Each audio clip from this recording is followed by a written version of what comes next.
tractor, how to operate the front loader and how to operate the flail mower, which comes complete with an opening and close back. Let's jump on the seat then, we'll start from the controls. This is a shuttle gearbox, so you have 8 forward and 8 reverse gears. So you've got your main gear stick, which has 4 gears on it, your high-low range, and your forward reverse lever, which is the left-hand side of the seat. So for normal operation, you would have the tractor in low range. You only really use it in high range for driving from A to B. So if you're trying to go down the road, maybe across your field, but ideally keep it in low all the time. And we'll show you how to start the tractor. So you press the clutch fully down, so it's down there. There's a little clutch safety switch on the clutch pedal, so you have to have your foot fully on the floor to engage the safety switch. Yeah, you just turn it. Whenever you change gear, the straight foot gears, so you need to stop the tractor, put your foot fully down on the clutch and select your gear. That's the same for your forward, reverse, first, second, third and fourth and high-low. So Ryan's going to put it in low range. Flail mowing, you would generally use low range second gear.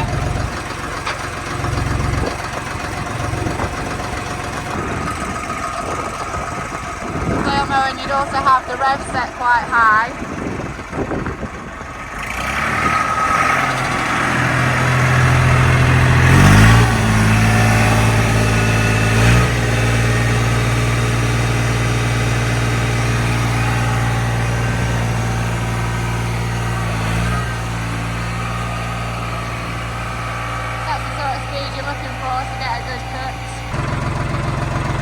Got differential lock, engage and disengage, which locks your rear wheels together if you get stuck. Raise and lower for your 3-point linkage, so push it back to raise and forward for lower.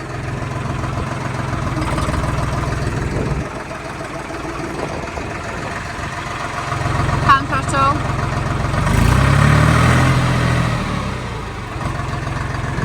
Foot brake, which can be split for independent braking.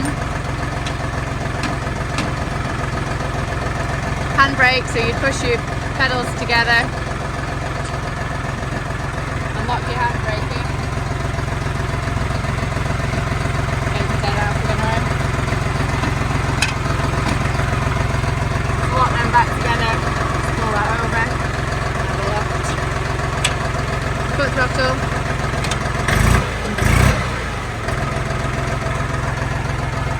Operating the front loader.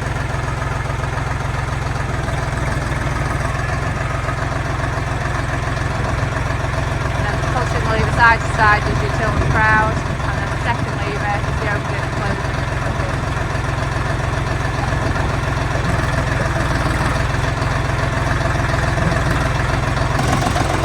This is clearer to see your forward reverse lever on this side. Got your forward 4-wheel drive, 2-wheel drive, so down for 2-wheel drive and up for 4-wheel drive. Keep it in 2-wheel drive unless you need to select 4-wheel drive.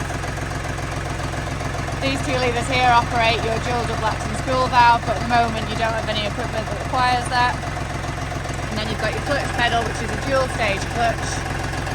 So the first stage is your PTO and the second stage is the main drive. So you tend to find that the clutch is quite high because your first stage is your PTO and you don't get your drive until later on. Back here you've got your 540,000 speed for the PTO.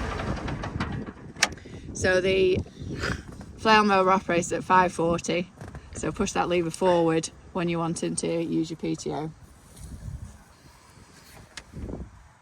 This one here does the pull to stop, so that cuts your fuel for the engine, and then you would turn that to turn your ignition off.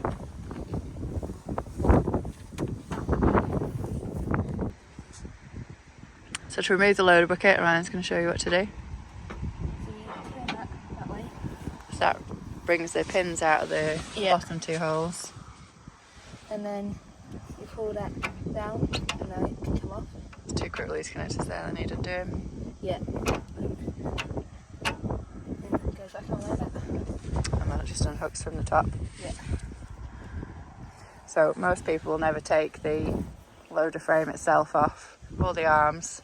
They'll just remove the bucket if they need to get rid of some weight or to reduce the size. You leave the frame on because that gives you your counterbalance as if you had front weights on the tractor. So we'll go around to the flail mower. Alright, and we'll show you how to open and close the back door. So if you were mowing this sort of grass here, then you would keep the door shut, which keeps the grass in the mower for longer and mulches it right down. But if you're going to be going through something thicker, heavier, bracken type grass under your hedges, then you would open the back, and that allows the grass to fly out and doesn't clog up. Gives you a much more even cut and even distribution. So Ryan's removed the two bolts, one from either side. You can see there's three settings for the open and back. Ryan will set it now on the highest setting. Like that, and you just put the nut on the other side, do it on the other side, tighten it up, and lift it off a bit, comes back out. We're going to leave it on the highest setting for you. Put that in there, and then you come down here, and you tighten that on there, on the other side.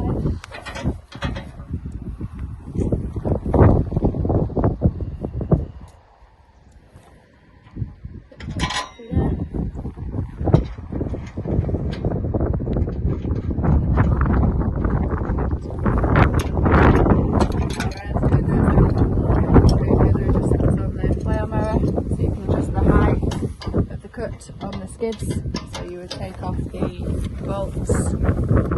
You can see there, so you can see there's three settings again. Here's a bolt at the back here and a bolt at the front. You can also adjust the angle of the roller on these bolts here. Grease points on the motor. Got one at either side of the rotor here, and then under the guard at the other end.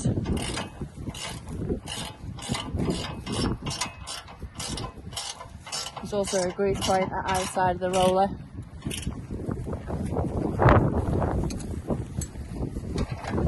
So again, a grease point under for the rotor. Actually, sorry, your rotor one's down here. And this is the belt tensioner, so this one has an automatic belt tensioner on it. And you grease it through there. And again, you've got your other grease nipple here for the other side of the roller. To fill the gearbox oil, that's through here, which is also a breather. To check the oil level, you just remove the guard and then an oil check. It has all been greased and filled with oil prior to delivery. The oil in there would be 80-90 gear oil if you ever do need to fill it up. You can go through the grease points on the tractor as well. So on your 3-point linkage, a grease point on each height adjuster. There's also grease points on the axles, one there and one on the other side as well. Grease point on the cross shafts. There's two, one underneath and one at the front. Grease points on the front loader. They're all obvious, they're all at the pins which are holding the rams on. Front axle hubs, and that one there as well. Another grease point you can see there just behind the steering ram. So oil points on the tractor. While we're at the front here, you can see there's the breather here for the front axle oil and filler. That's 80-90 oil that goes in the front axle. This one here is your dipstick and filler point for the front axle.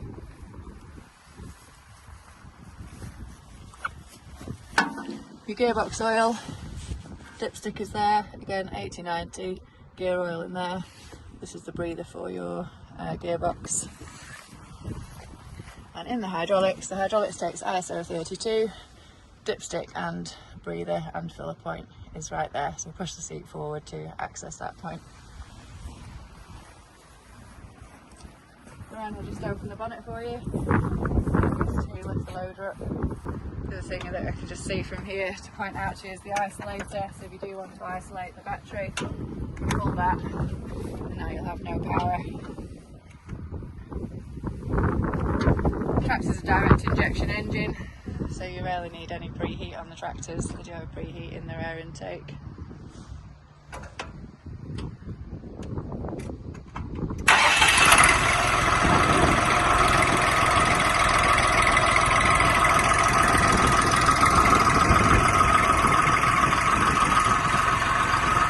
Just lift the bonnet, there's two slider pins at the bottom.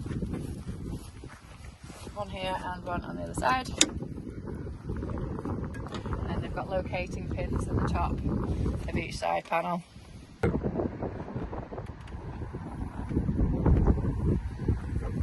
underneath here, as you can see, we've got the air filter, radiator, obviously pre-filled with antifreeze water mix, engine oil. So your engine oil dipstick is down that side. Orion's going to point it out to you.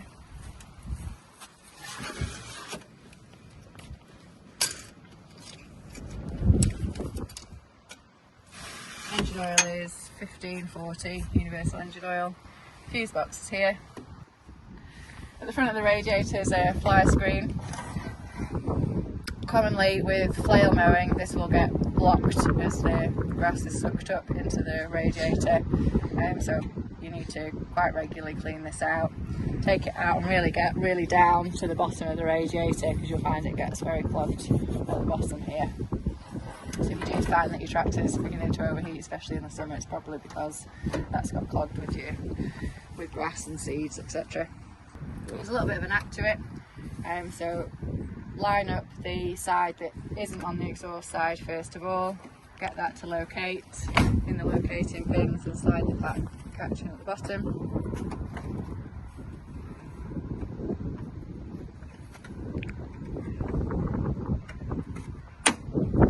And then the other side, because it's got the exhaust cut out, it's much easier. Get the locating pins in and then slide the catch in underneath. There we go. So Matt's going to be delivering your tractor on Monday morning. He's going to go through all of this with you, feel free to obviously ask him any questions, and he'll do some mowing with you. But if you need to ask us anything, we're at the end of the phone, or send us an email. This is just a bit of an overview for you, so you've got it for future reference. Enjoy your tractor.